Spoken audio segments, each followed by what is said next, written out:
اجتماعی قیادت کر سکے. اور آپ حضرات جو ہے اسے آمدنی کا اڈا قرار دیتے ہیں. آپ حضرات اسے تجارت اور کاروبار کا قرار دیتے ہیں. تجارت اور کاروبار کیا ہے ابھی بات آپ کے سامنے آئے گی، چونکہ وہی میرا موضوع ہے. یہ ساری باتیں ضمناً آ رہی ہیں اور اس لیے آ رہی ہے کہ یہ ساری چیزیں ہمارے کانوں کے ارد گرد جو گھومتی رہتی ہے اور اس طرح کی باتیں ہم سب سنتے رہتے ہیں. حضرات گرامی، اگر اتنی بڑی بستی کے لوگ مل کر کے اگر ایک ادارہ نہیں چلا پائے تو واللہ وہ دن دور نہیں کہ آپ کے وطن سے اور آپ کی نسل سے ایسے نوجوان پیدا ہوں گے اور ایسے بچے پیدا ہوں گے جو آپ کے سامنے طرح طرح کی برائیاں انجام دینے میں کسی قسم کی عار اور شرمندگی محسوس نہیں کریں گے. حضرات گرامی، وہ دن آنے سے پہلے اپنی اصلاح کریں، ادارے کی طرف خاص توجہ دیں. جہاں تک ہو سکے 10 روپے کے ذریعے، 20 روپے کے ذریعے، 50 روپے کے ذریعے، 1 کلو چاول اور اناج کے ذریعے اگر آپ مدرسے کو تعاون دے سکتے ہیں تو آپ ضرور تعاون دیجیے. یاد رکھیے یہ بہت ثواب کا کام ہے. اگر ہم مسلمان ہو کر کے اگر ہم اس قلعے کی حفاظت نہیں کریں گے تو دوسرا کون آئے گا اس قلعے کی حفاظت کرنے والا؟ اور آج ملک ہندوستان کے اندر مدارس اور مساجد کے تعلق سے موجودہ حکومت کی فکر کیا ہے اور ان کی منصوبہ بندی کیا ہے، اس سے ہم سب واقف ہیں، ہم سب جانتے اور سمجھتے ہیں. اس کے باوجود آج ہم ہی جو ہے ایسے پروپیگنڈا کرتے ہیں. یہ بڑی شرمندگی کی بات ہے. حضرات گرامی، آئیے ابھی میں نے آپ کے سامنے خطبہ مسنونہ کے بعد قرآن کریم کی سورہ نساء کی ایک آیت کریمہ تلاوت کی ہے. اس آیت کے اندر اللہ تبارک و تعالیٰ نے 3 باتوں کا حکم دیا ہے. 2 ناجائز کاموں سے منع کیا ہے اور 1 جائز کام پر ابھارا ہے. اللہ نے کہا یا ایھا الذین آمنوا لا تأکلوا اموالکم بینکم بالباطل الا ان تکون تجارتا عن تراض منکم. حضرات جو چلے گئے جانے دیجئے اور جو ادھر ادھر گھوم رہے ہیں ان کو گھومنے دیجئے. میں آپ سے صرف 10 منٹ کا وقت مانگتا ہوں. بہت قیمتی بات انشاءاللہ میں آپ کے سامنے عرض کروں گا. تو جتنے حضرات سن رہے ہیں وہ دل جمعی کے ساتھ سنیں اور جو نہیں سنیں گے اس کو کوئی نہیں سنا سکتا ہے.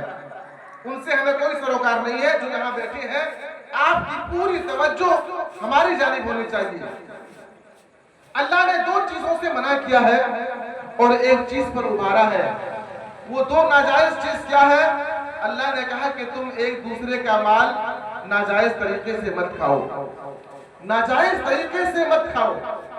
کیا مطلب ہوا؟ مطلب یہ ہے کہ کسی کا مال تم ناجائز طریقے سے مت کھاؤ.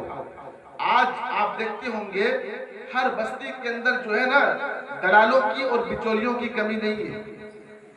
دلالوں اور بچولیوں کی کمی نہیں ہے. ایک معمولی سا کام اگر کسی کا ہوگا تو سب سے پہلے وہ پیسہ ڈیمانڈ کرتا ہے. بیچارہ 1000 روپے اسے پینشن ملتا ہے، وہ سوچے گا کہ پہلے ہم کو 2500 روپے ڈالتے دے دو تب تمہارا یہ کام ہوگا.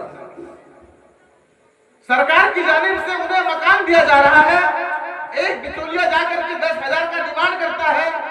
یہ ناجائز مال ہے. یہ ناجائز مال ہے. اپنے بیٹے کی شادی کر کے تم لڑکی کے باپ سے مطالبہ کرتے ہو، یہ ناجائز مال ہے. اللہ تعالیٰ نے ایسے ہی مال کے تعلق سے فرمایا یا ایھا الذین آمنوا لا تأکلوا اموالکم بینکم بالباطل. اے ایمان والو، تم آپس میں ایک دوسرے کا مال ناجائز طریقے سے نہ کھاؤ. الا ان تکون تجارتا عن تراض منکم. ہاں اللہ یہ کہ باہمی رضامندی سے تجارت ہو اور تم خودکشی نہ کرو، اپنے آپ کو ہلاکت میں نہ ڈالو. اس آیت کے اندر اللہ تبارک و تعالیٰ نے 2 ناجائز چیز سے منع کیا ہے اور تیسری جائز چیز پر ابھارا ہے، وہ ہے تجارت. وہ ہے تجارت. اور دیکھیے انسان ذریعہ معاش کے طور پر 3 چیزوں کو اپناتا ہے. پہلی چیز تجارت، دوسری چیز زراعت اور تیسری چیز ملازمت. ذریعہ معاش کے طور پر انسان انہی 3 چیزوں میں سے کسی ایک چیز کو اپناتا ہے، لیکن یاد رہے ان تینوں چیزوں میں سے سب سے افضل چیز تجارت ہے، تجارت ہے۔ اور تجارت کی اہمیت کے لیے یہی بات کافی ہے کہ ہمارے نبی جناب محمد رسول اللہ صلی اللہ علیہ وسلم نبوت و رسالت کے منصب پر فائز ہونے سے قبل مائی خدیجہ رضی اللہ تعالی عنہا کا سامان تجارت لے کر کے ملک شام جایا کرتے تھے۔ یہ اور بات ہے کہ نبوت و رسالت کے منصب پر فائز ہونے کے بعد یہ اتنی مشغولیت آپ کی زندگی کے اندر آ گئی کہ آپ دوبارہ تجارت نہیں کیے، لیکن نبوت ملنے سے پہلے آپ ایک بہت اچھے اور ایماندار اور سچے تاجر تھے۔ اللہ اکبر۔